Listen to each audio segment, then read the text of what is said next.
So বাটি লাগিয়ে গাড়ি উঁচা করার পর নেক্সট কনসার্ন হলো এগুলো লাগালে কি আমার গাড়ির পারফরমেন্স খারাপ হয়ে যাবে? পিয়াজ গাড়িগুলোর গ্রাউন্ড ক্লিয়ারেন্স কি আসলে কম? চলুন আজকে ভিডিওতে একটু দেখে নিই। আমাদের দেশে যখন কেউ একটা পিয়াজ গাড়ি কেনা প্ল্যান করতেছেন, সবার আগে ফার্স্ট যে ইস্যুটা আসে সেটাই হলো গ্রাউন্ড ক্লিয়ারেন্স।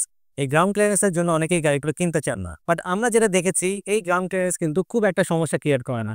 আপনাকে একটু সাবধানে গাড়িটা চালাতে হবে। যখন আপনি দেখবেন অ্যাবনর্মাল স্পিড ব্রেকার রাস্তাতে স্লোলি উঠবেন, স্লোলি নামবে।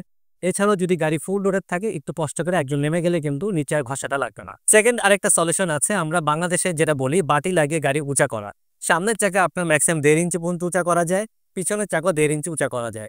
সো বাটি লাগিয়ে যদি আপনি উঁচা করে ফেলেন তাহলে কিন্তু এই ইস্যুটা থাকে না। সো বাটি লাগিয়ে গাড়ি উঁচা করার পর নেক্সট কনসার্ন হলো এগুলো লাগালে কি আমার গাড়ির পারফরমেন্স খারাপ হয়ে যাবে? আমাদের স্ট্যাটিস্টিক যেটা বলে গত 5 বছর আমরা যতগুলো প্রিয়াস গাড়িতে বাটি লাগিয়ে দিয়েছি কারো গাড়িতে আজ পর্যন্ত কোনো সমস্যা হয় নাই, সবার গাড়ি স্মুথলি চলছে। প্রিয়াস গাড়িগুলো গ্রাউন্ড ক্লিয়ারেন্স হলো 5.1 ইঞ্চেস, এটা আসলে একটু নিচু, বাট গাড়িগুলোকে অ্যারোডাইনামিক এবং ফুয়েল এফিসিয়েন্সি করার জন্য এবং সেন্টার অফ গ্র্যাভিটি যেন খুব ভালো থাকে টয়োটা মোটর কর্পোরেশন কিন্তু ভাবে ডিজাইন করেছে।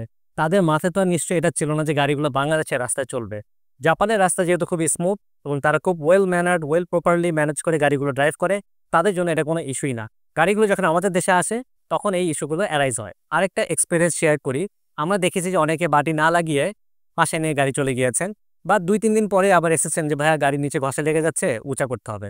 সো এটা কিন্তু কোনো অল্টারনেট সলিউশন নেই, আপনাকে বাটি 100% লাগাতে হবে যদি আপনি পিয়াস বা করোলা WXB গাড়িগুলো কেনেন। আমার পিছনে যে বেস কালার পিয়াস গাড়িটা দেখতেছেন এটা 2021 সালের মডেল। গাড়িটা অকশন গ্রেড 4.5, মাইলেজ হলো 44,000 কিলোমিটার। গাড়িটা a package with power seat. এই গাড়িটা যারা কিনতে যাচ্ছেন তাদেরকে গুনতে হবে 34.5 লাখ টাকা। গাড়িটা ফিজিক্যালি দেখার জন্য চলে আসুন গাড়ি import.com.bd উত্তরা পল কানেকশন শপিং সেন্টারে। আমরা গাড়ি import.com.bd শুধুমাত্র ইম্পোর্ট এবং সেল করি না, আমরা গাইড করি আপনি যাতে একটা বেস্ট প্রাইসে বেস্ট গাড়ি কিনতে পারেন। বাংলাদেশের মার্কেটে বেস্ট কোয়ালিটি ড্যাশ ক্যাম নিয়ে হলো গাড়ি import.com.bd। এর সামনে 4K রেজুলেশন এবং পিছনে 1080p রেজুলেশনের ক্যামেরা রয়েছে, ক্রিস্টাল ক্লিয়ার রেকর্ডেড ভিডিও এবং আরো অনেক লেটেস্ট টেকনোলজি সহ এই ড্যাশ ক্যামেরাটার দাম হলো 16,800 টাকা। গাড়ি import.com.bd, সেরা দামে সেরা গাড়ি।